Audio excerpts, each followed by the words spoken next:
Share boom channel पर एक बार फिर आपका स्वागत है। दोस्तों, शेयर मार्केट में ऐसा ही होता है कि जब हम आईपीओ में पैसा लगाते हैं कि ये सोचते हैं कि एक आईपीओ अच्छा गया तो दूसरा भी अच्छा जाएगा, लेकिन ऐसा होता नहीं है। कई बार यहाँ पर क्या होता है कि एक आईपीओ ऐसा दिखा देता है कि जैसे वारी एनर्जी का आईपीओ आया था और ज़बरदस्त डबल पर लिस्टिंग हुआ, लेकिन दूसरा जो सेम का वैसी एक कंपनी सोलर बनाने वाली कंपनी है जो कि ACME, उसका आईपीओ का जो लिस्टिंग कमज़ोर लिस्टिंग हुई है और लोगों को एक एप्लीकेशन के साथ ही 700-800 रुपये का नुकसान हो गया उनको। लेकिन आज हम बात करेंगे हुंडई के शेयर की बात कर रहे हैं। आज ये शेयर फिर गिर गया वापस 1800 रुपये खुला और 1714 रुपये तक गया था। वहाँ से अभी भी थोड़ी बहुत रिकवरी आई, लेकिन उतनी नहीं है जितना एक गिरा है। पिछले अगर इसका 15 अक्टूबर को इसका आईपीओ आया था और तब से लेकर अब तक देखा जाए तो लोगों को तो काफ़ी पैसा इसके अंदर फंस चुका है। पर एक बात अच्छी है कि यहाँ पर रिटेलर बहुत कम, मात्र 4% है रिटेलर। खेल बड़े बड़े लोग कर रहे हैं, बड़े बड़े लोग इसके अंदर गेम कर रहे हैं, लेकिन ये बात है कि रिटेलर कम होने का फ़ायदा है कि ज़्यादातर लोग नुकसान में नहीं होंगे क्योंकि जिन्होंने पैसा लगाया ही नहीं है। लेकिन जिनने भी यहाँ पर आईपीओ में पैसा लगाया था उनको आईपीओ में पैसा शेयर भी मिले और जो लिस्टिंग इसकी जो प्राइस रखी थी 1960 रुपये, आज तक ये शेयर 1960 तक पहुँच ही नहीं पाया।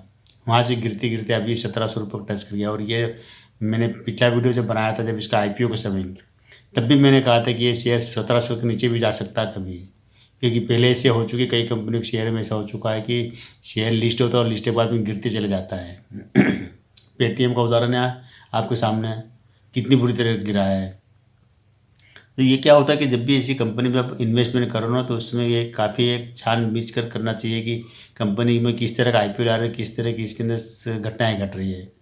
अभी जो हुंडई का शेयर गिरने की वजह, आज की तारीख में गिरने की वजह ये है कि जो इनका रिजल्ट है कमज़ोर आया। लेकिन ऐसा नहीं है कि ये कंपनी का मतलब घाटे में गए, कंपनी को प्रॉफिट हो रहा, प्रॉफिट में कमी आ गई थोड़ी। शेयर से कमी आई, वो होता है बड़ी बड़ी ऑटो सेक्टर में। लेकिन इसी बीच इनकी जो एक अच्छी खबर है वो खबर दब गई। उस खबर का मतलब इस्तेमाल होना चाहिए था मार्केट में कि ये कंपनी अब आपने कहा कि जो इलेक्ट्रिक व्हीकल के ऊपर जोर देगी, जो पैसा इन्होंने आईपीओ जुटाया ना उससे अभी इलेक्ट्रिक व्हीकल पर जोड़ देंगे, इलेक्ट्रिक व्हीकल उतारेगी मार्केट में। ये अच्छी खबर थी हुंडई के लिए।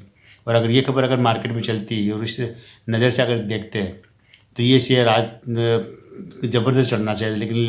लेकिन क्या सामने वो रखा कि कंपनी को मुनाफा कम हुआ, उस वजह से यहाँ पर नेगेटिव जोन में चलेगा और शेयर गिरते चले जा रहा है।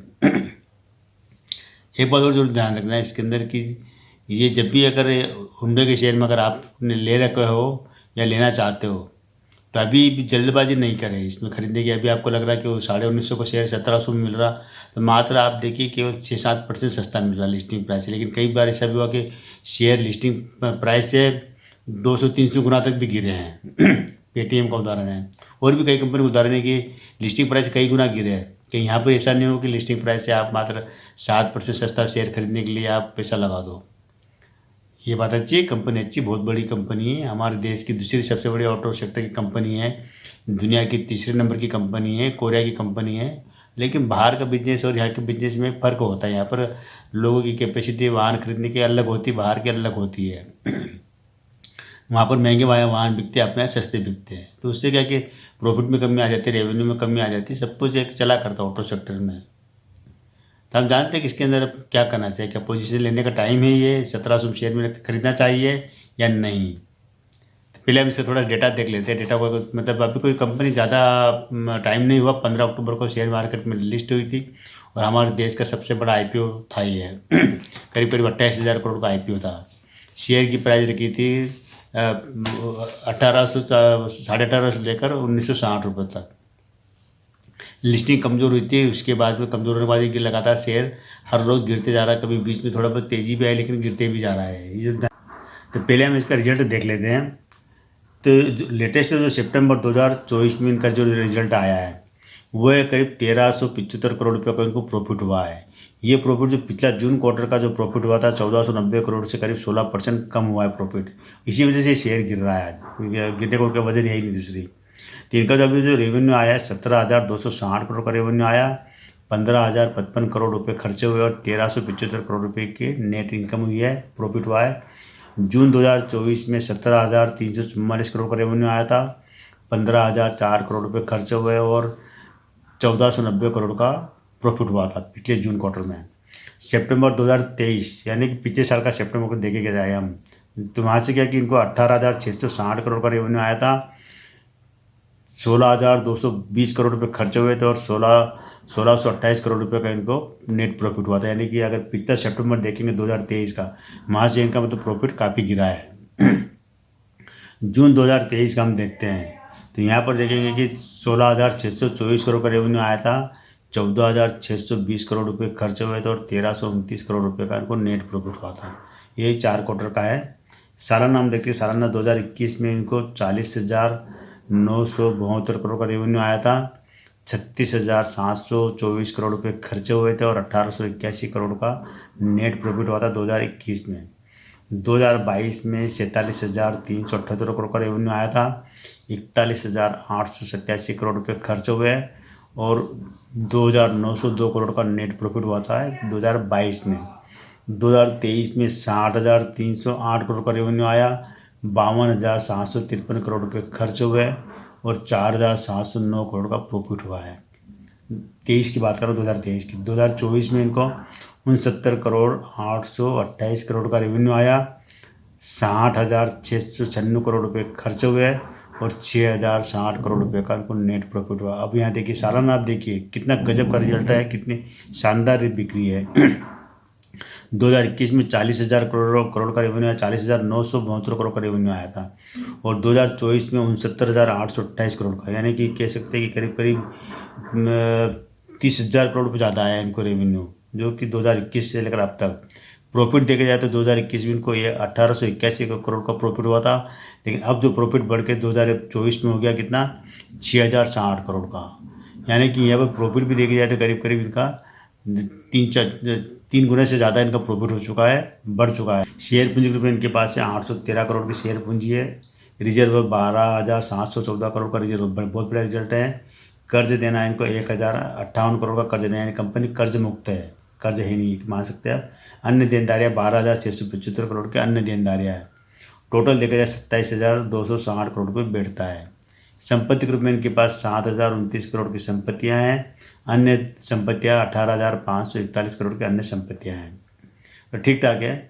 एक चीज़ जरूर ये ध्यान देना इसके अंदर कि आप जो आने वाले दिनों जो कि हो सकता है, यहाँ पर भी प्रमोटर के पास 82.50% तक की होल्डिंग है। तो ये इसमें से क्या है कि करीब 7-7.5% होल्डिंग और बेचेंगे, भविष्य में बेचेंगे, 2-4 महीने साल भर में बेचेंगे ये। तो वो होल्डिंग बिकेगी तब भी मतलब शेयर में गिरावट आ सकती है, 7.5% होल्डिंग और बेचेंगे। जो मैं इसलिए वो क्या नियम है, सेबी का नियम, इस वजह से बेचेंगे।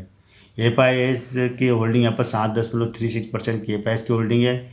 DIS की होल्डिंग है 5.77% की DIS की होल्डिंग और पब्लिक की होल्डिंग है मात्र 4.37% की होल्डिंग पब्लिक की है। पब्लिक की होल्डिंग बहुत कम है, इसलिए यहाँ पर ऑपरेटर गेम के चांस कम है, ये जरूर ध्यान रखना है इसमें।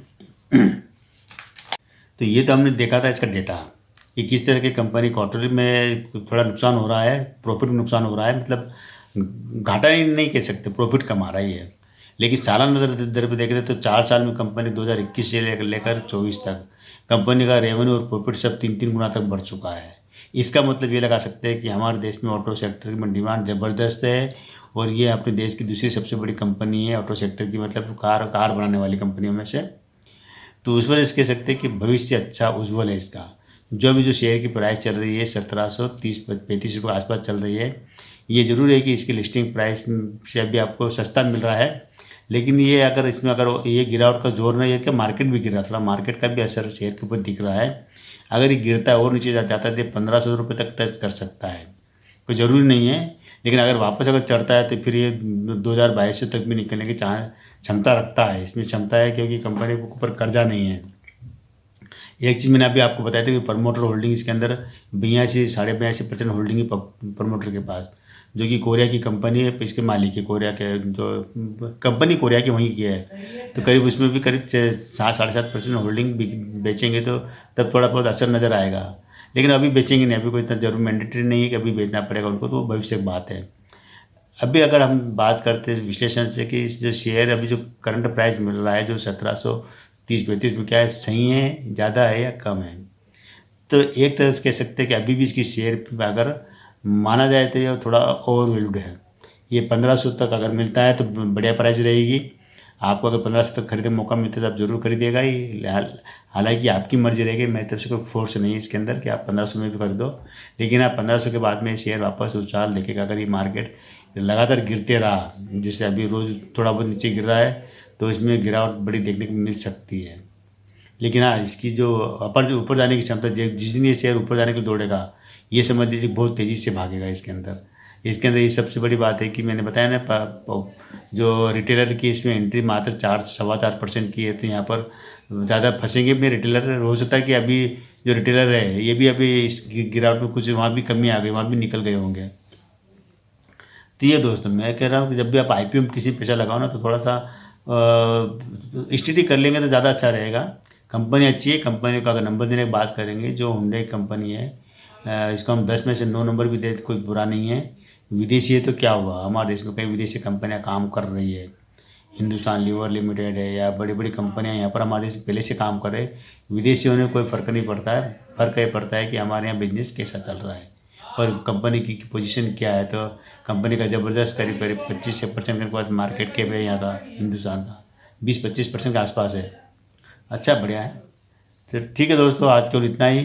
कल फिर मिलता है मैं एक नए वीडियो के साथ, नई जानकारी। तब तक इस चैनल पे बने रहिए, शेयर कीजिए, सब्सक्राइब कीजिए।